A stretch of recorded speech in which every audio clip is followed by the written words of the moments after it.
I was able to do my first epidural. I was able to assist in countless surgeries over the summer, and I got to scrub in so many times, and I got to learn how to do a lap spay, like just so many opportunities that I would never have had if I just went and worked the job that I had prior to vet school.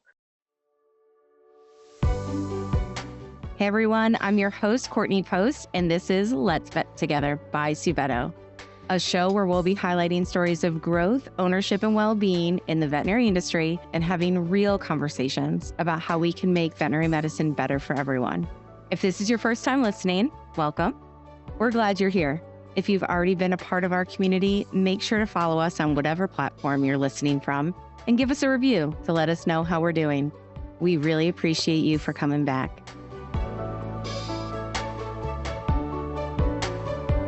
All right, welcome all to an episode of Let's Vet Together, our podcast here today. I am joined with one of my all-time favorite students that I've had the opportunity to interact with, soon to be veterinarian, Lilia Beal, and an old guest of ours and a colleague and a great friend, my partner in crime, Dr. Rob Trimble. So welcome both of you to the podcast. We're having a party today. Like it's always better, like 3 is better than 2, right? Yeah, I'm so happy to be here and get to see old friendly faces, and it just feels great to be all back together again. I know, this is going to be super fun. There's some really great chemistry and comfort between the 3 of us. So I actually think this is going to be a really great conversation. Every time that Lily and I have been together, it's like the world stops and we can't stop talking. So Rob, you're going to have to hold us to like some type of staying on task today. Okay. Oh boy, if that's my job, we're all 3 in trouble. I think we're getting a little lost. We'll see what we can do. Let's do it. So to set the stage, Lilia, can you give us a little bit of your background, who you are, where you're coming to us from, and hopefully that you've brought a local treat to share with us as well? Yeah, absolutely. So my name's Lilia Beal, now Beal Preston. I was born and raised in Southern Maine. I did my undergraduate degree at the University of Maine, met my now husband. I did my undergraduate degree in zoology, and I absolutely love Maine. It is my home. I am a big outdoor recreator, so I love all of the hiking, camping, backpacking. If there's somewhere with a body of fresh water that I can jump into, or better yet, an ocean, I'm there. I'm now... Why choose? In Maine, you don't have to choose. Exactly. I want both. Actually, it's preferred. I'm now a third-year vet student at Purdue University. I never thought I would find myself living in the Midwest. So that was certainly a shock to the plans of my life, but here I am. I have met some of the most incredible people and have grown so much through my education. It's been a really cool opportunity to get to experience a different pace of life and a different culture. And the treat that I brought to share is actually a fun trivia fact I learned the other day from my Indiana native roommate. Indiana has recently surpassed to be #1 in popcorn production. And I'm a big popcorn eating while I study kind of girl. Nice. So I brought a bowl of popcorn, which is representative of a lot of my life. I'm sitting and studying right now, and the beautiful state of Indiana. Yeah, lovely. Popcorn is one of my love languages. So it's coffee and popcorn. So I see you, and I didn't know that Indiana now is the popcorn capital of the country, apparently, huh? Yeah, big stuff for Indiana. Big stuff. My Midwest popcorn side note is Garrett's Popcorn out of Chicago is one of my favorite things in the entire world. And sometimes I will choose to connect through O'Hare, which anyone else would think that's a crazy choice. But sometimes I purposely choose it just to get popcorn. Yeah. That's a crazy decision. But if it's not good, you'll have to text it to me. And so I own it. It's a treat. Yeah. Awesome, Lilia. Thank you for sharing a little bit more about your background. Dr. Rob Trimble, can you remind all of our Let's Vet Together listeners who you are, what you do at our amazing organization, Harbor, and maybe set the stage a little bit about the Harbor Summer Externship Program? Sure. Yeah. So Dr. Rob Trimble, Veterinarian. I graduated from vet school at Illinois in 2013. Spent a little bit of time out in the Bay Area in the startup space. Spent a little bit of time in private practice. I've done several house calls, done a little bit of relief work, some consulting, some educational work at the nonprofit Veterinary Entrepreneurship Academy.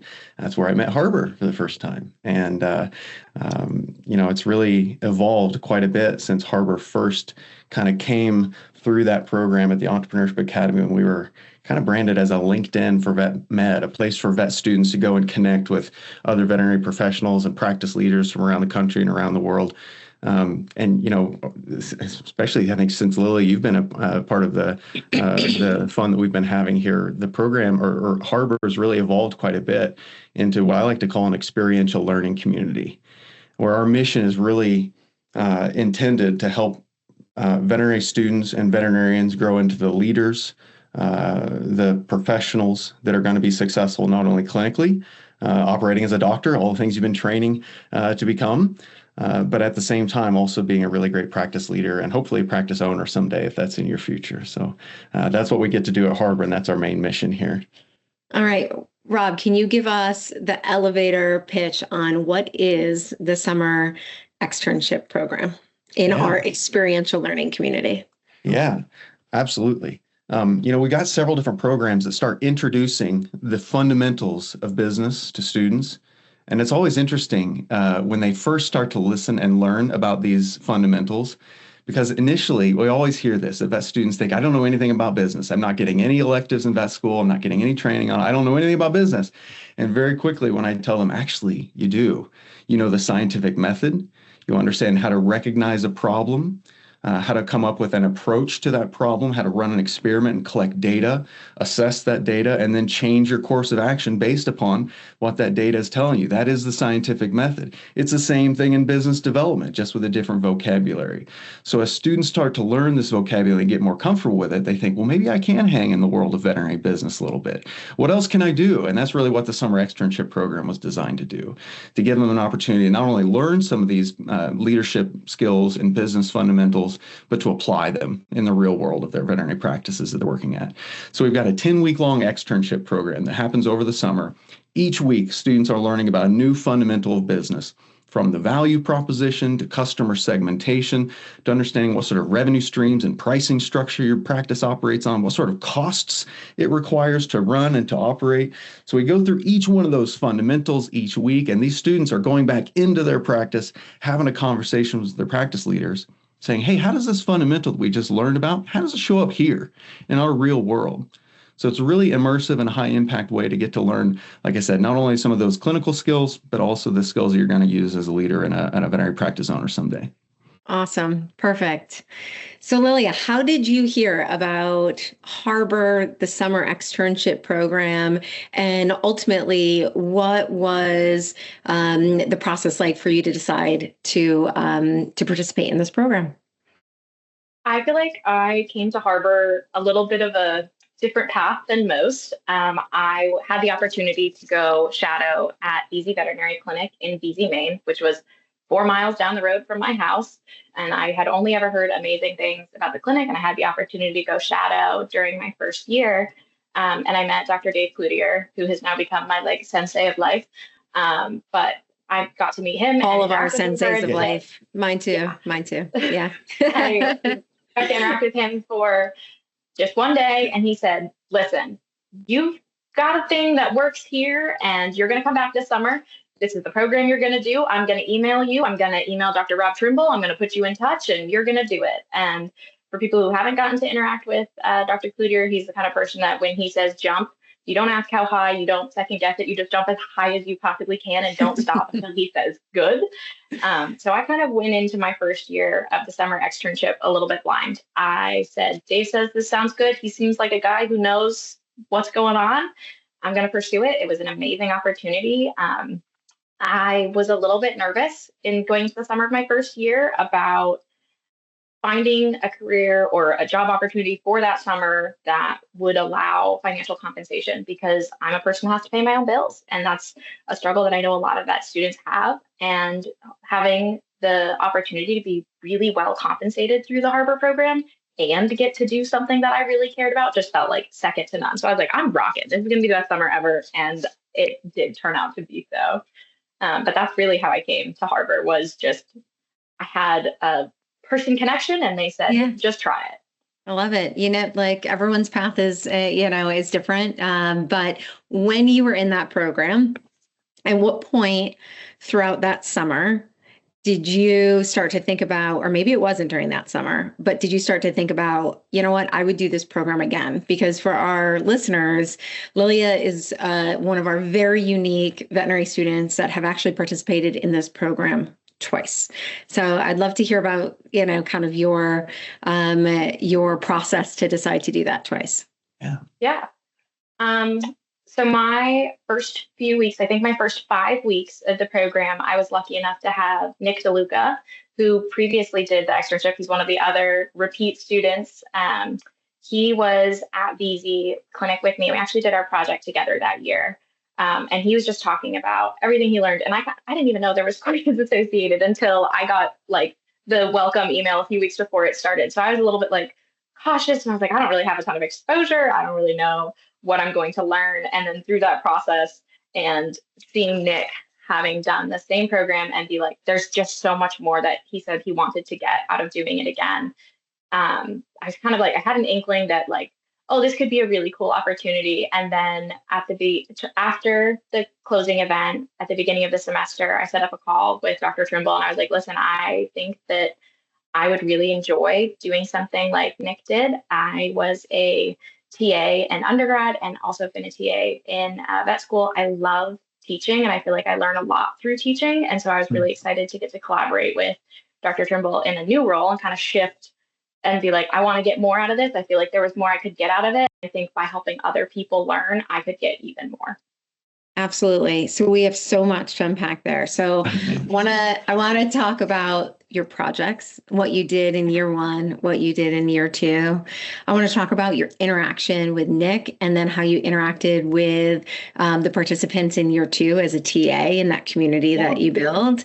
And also what you learned about yourself through this outside of just what you learned about the business. So let's start with your projects. Like talk to us about your summer projects, year one and year two. Absolutely. So my first project, Nick and I got to collaborate on, and we wanted to look at distributive leadership because BZ Vet Clinic is run on a unique model that I had never heard of anywhere else. Kind of in a nutshell, and I think Dr. Trimble could probably summarize distributive leadership better than I could, but really there's like 100 books that we could write on the topic, so it's a little bit hard to summarize in just one or two sentences. But in the spirit of distributive leadership, you should put that in your own words, Lilia, what it means to you and how it impacts you. So distributive leadership in the way that I saw it at BZ Veterinary Clinic is that the individuals who'd be affected by decisions had stake and say in how those decisions were made and what decisions were made, and that everybody who was on the floor in the clinic or even upstairs in an office or working behind the desk as a CSR, their opinions all held equal value and they were all able to freely express their opinions and suggest routes of change in the clinic, which is not something I've ever heard anywhere else. And coming back to school and talking to my classmates about their clinic experiences, I was like, oh yeah, we were implementing a new aggressive dog protocol and everyone had to vote and it had to pass by a majority vote. And everyone's like, what do you mean? How does that happen? Like, how does everybody get to have a stake in that? So distributive leadership really focuses on kind of taking away centralized power and making everybody feel that their opinions and their voices are heard and valued in the clinic, and really gives back that sense of ownership and pride in the work that you're doing. Amazing. And what were some of the key learnings that you and Nick identified from that summer? Just curious, and what have you been able to carry into other environments that you've been in? Interesting. So our key kind of takeaway, we really wanted to look at how distributive leadership affects staff retention, because as we all know, turnover is a huge thing in the veterinary industry. And we were able to compare the longevity of especially technicians and CFRs at VV to national averages, and that we believe that the distributive leadership model has a huge role to play in that because you are so invested in your work and your work is invested in you in the same way, and your opinion gets to matter. And so that kind of initial look at how distributive leadership affected longevity there kind of laid the groundwork for a summer project that one of my extern mates, Hannah, did this summer. Hannah Friedman, she's a third year at Colorado State. She looked at distributive leadership and like tried to quantify the impact of distributive leadership on employee skill development based off of the data that Nick and I had collected last Amazing. summer. Just these projects are building off of themselves. They like live like they're like their own living, breathing, kind of part of the VZ team that the SHIP students have brought to that, which is so exciting. And I'll add to that, Courtney. I think please. even beyond just the practice that Lilia worked at VZ, I find that to be a really common theme in this program, and that these students are coming in with really fresh eyes. They've got a deep sense of creativity and energy that they bring to the practice that can almost be somewhat contagious to the rest of the practice leadership team, which I found that to be really interesting and kind of ties in with what you were talking about, Lilia, with distributed leadership. I caught something you said earlier. You said you really enjoy teaching. And I think there's something there related to supporting distributed leadership as well, finding teaching as a way to developing other leaders. So I'm just curious if you saw any corollary there. You were talking about engaging your practice team, like your CSRs and RVTs, and getting them involved in the process of developing processes or owning different aspects of the clinic and how it operates. Just wondering does that resonate with you? What do you see there as a correlation between teaching and supporting distributed leadership? Oh, yeah. I mean, I think there's a really essential part of like distributive leadership, which is building up others to be able to take on roles of leadership. And you do that by teaching them, like, this is what this role looks like for me, and these are what these responsibilities look like for me, and teaching that to someone else, and then letting them kind of make their own reality of that role, that job, and how they envision it and how they could use it in their own way. Yeah, totally. I love that. It reminds me of a line that I use a lot to try and describe it. It's like, if you're really trying to lean into distributed leadership and help support that at your local level, it's less about getting others to follow orders and much more about helping others learn how to create their own order, which I find a really interesting piece to differentiate.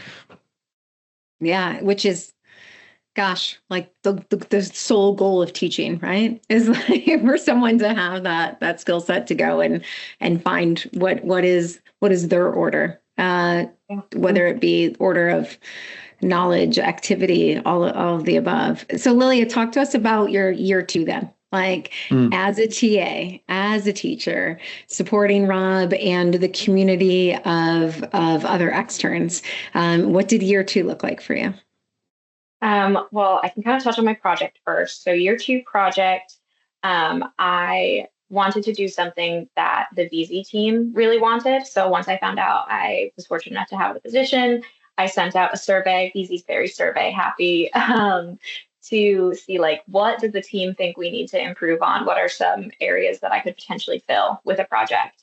And a lot of the feedback was to build a structured mentorship program. We do a lot of mentorship, we do a lot of training, but like, let's have a concrete framework that we can talk about mentorship in. How do we want to mentor at VZ?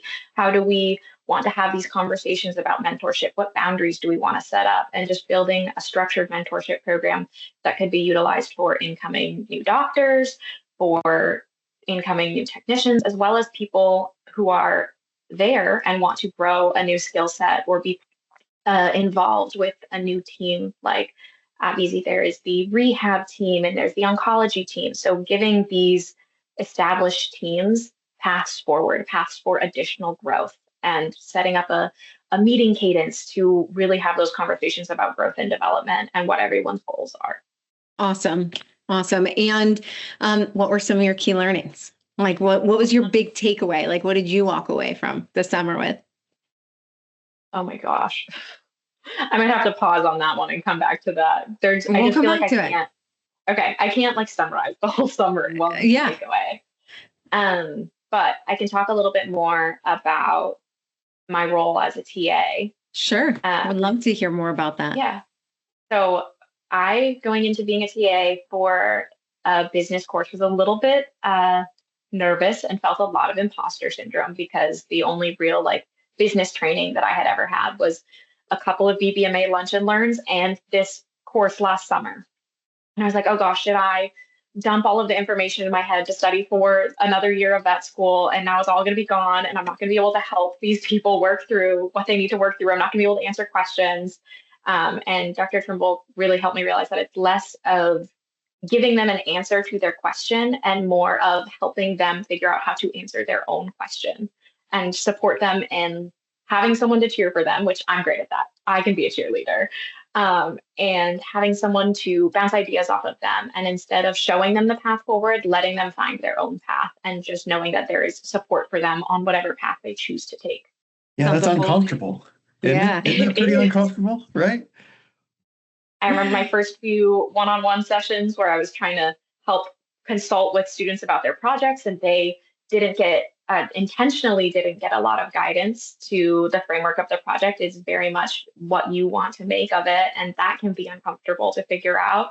And then you have two uncomfortable people just trying to navigate this situation, and so learning. But by the time I got through all of my 25 one-on-ones, I felt so much more confident in navigating those conversations and knowing what things I could encourage them on and what things I should say, hey, maybe let's try and look at that from a different angle, or tell me like why you're thinking that. How has that shown up in your life as a veterinary student now, Lilia? Like, did that change you at all? Did it magnify a part of your life that already existed, but you were able to kind of come back to it with fresh eyes? Just curious, like, the summer as a TA, not necessarily the projects, but interacting with your colleagues and your classmates in this role. Talk to me about how that has like impacted your perspective, as a third year vet student. I think that it helps me feel a lot more confident being wrong. I am a person who really doesn't like to speak up if I'm not confident that I know the answer. And it made me a lot more comfortable to just raise my hand in class and guess and say, this is the best I have with the knowledge that I have right now. And knowing that like I can be wrong and this is the time to be wrong, and that there is infrastructure in place to help me learn what is the right answer, in much in the same way that the students had Dr. Trimble and myself and Sylvia and this whole team behind them to help them learn what was right and what was right, because there is really no right answer. Right. But they didn't have to be afraid of being wrong. Rob, I feel like that should be like a lesson in itself, like the art of being wrong. The art of being wrong. Yeah, absolutely. Like we all have to get comfortable being wrong.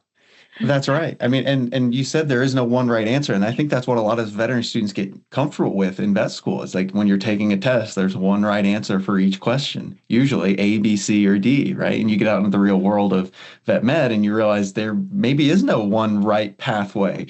And it's up to you to decide as a professional, what is that one pathway forward? So you were talking about the projects that all the students are working on. They're all swimming in the same business fundamentals, but how that shows up at the local level is entirely different, right? And how they approach the problem that they're facing in their practice is entirely different. So there is truly no one right way. So the way you get to the solution is through that critical thinking and ownership that I think you were able to help encourage there in your role as a TA, Lily. So again, thank you again for all the help. It was great. Awesome. Let's talk a little bit about the summer externship and just the community and the cohort of fellow classmates that you were with. Again, both years, year one, year two in the program. What was that interaction like for anyone that is listening and doesn't know about this program? Yes, you're working in a hospital, you're working 40 hours a week in a veterinary hospital. Of course, you are a part of that team. But what are your fellow externship mates like? What's that community like? And what continued relationships have you seen come out of this program? Yeah. I feel like I was really lucky to have two really awesome cohorts.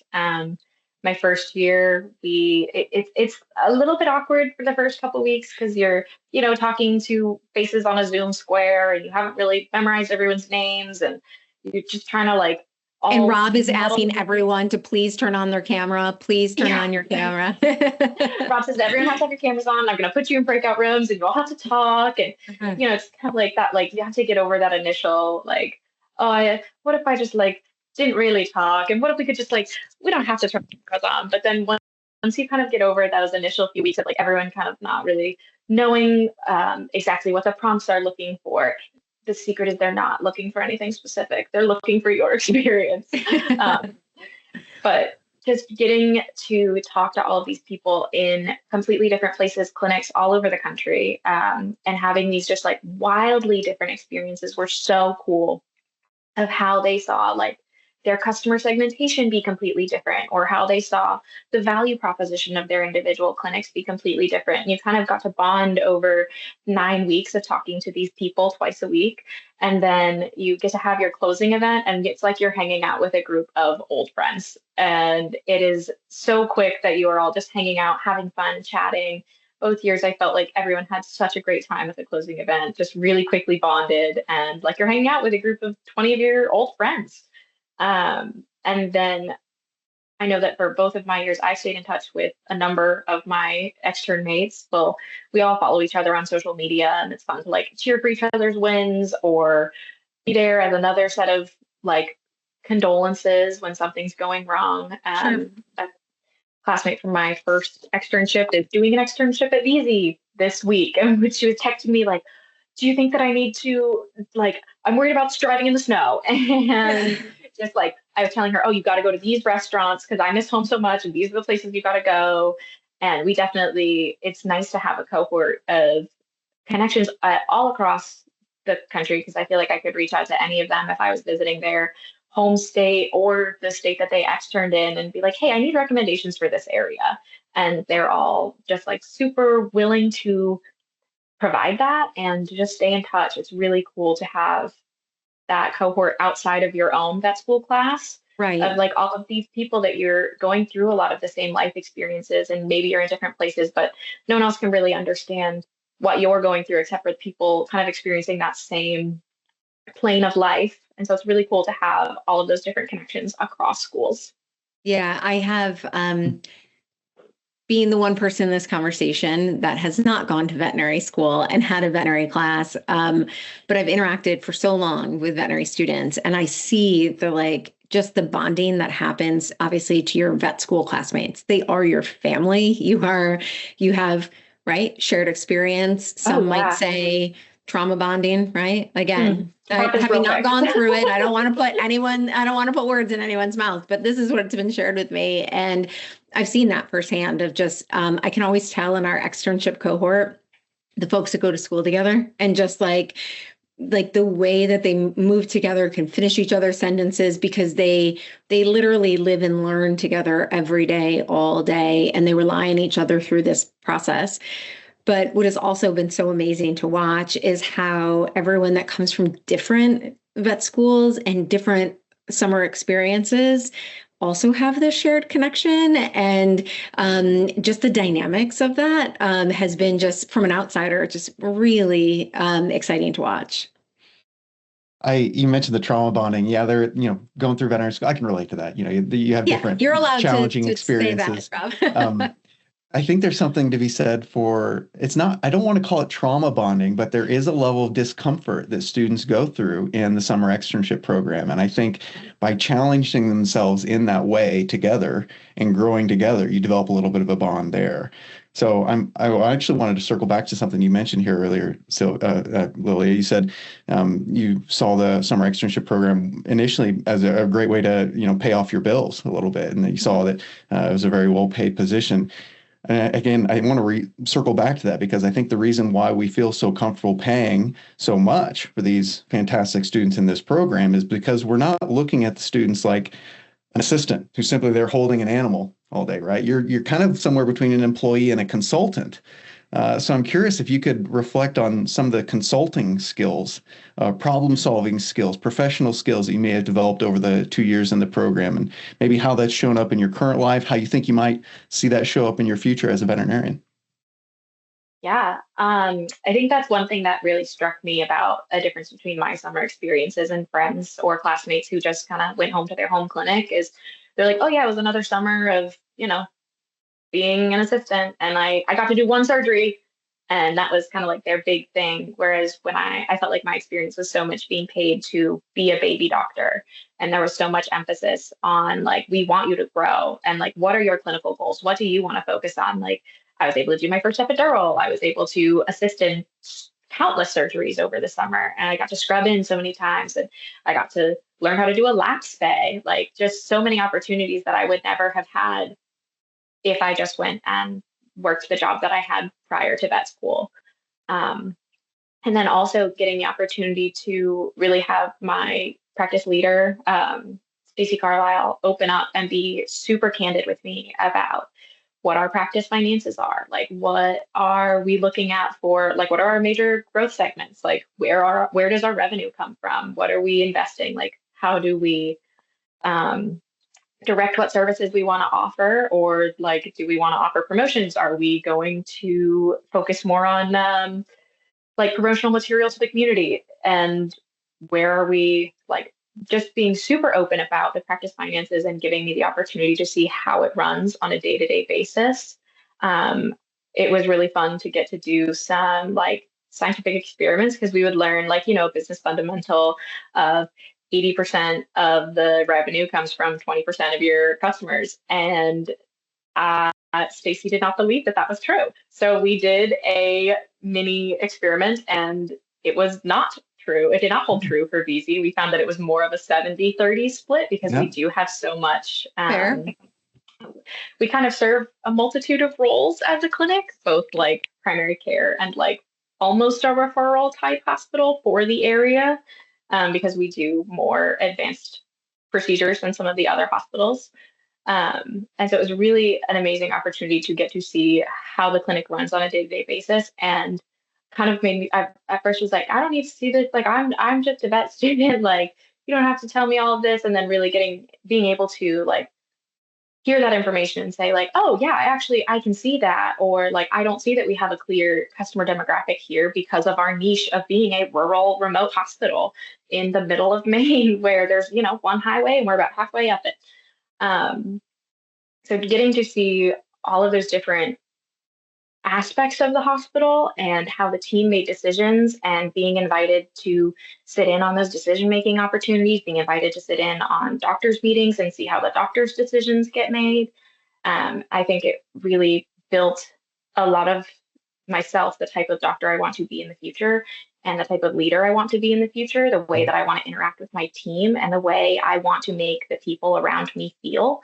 And that is something that I've tried to pull into like my veterinary education whenever I'm in a group setting, like being intentional with the way I want my teammates to feel and the way I want them to feel heard, and taking that a little bit of magic from BZ and trying to spread it elsewhere.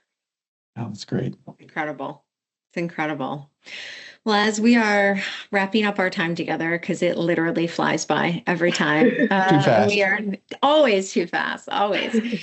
Again, Lilia mentioned the closing event. All of the students come in to just outside of Philadelphia, and we have 2.5 days together. We could have 6 and it wouldn't be enough. It's just constant conversation and sharing of summer experience and sharing of the incredible work that you've done on projects. And I always leave that time together feeling incredibly inspired, incredibly motivated by the work that you've done from a consulting point of view. It's like we can, Rob and I sit and talk about the business of veterinary medicine and what is happening in, kind of the macro environment of hospitals. But until you have really well-intentioned, curious, brilliant vet students that are intentionally like challenging the things that they're seeing every summer, it's like,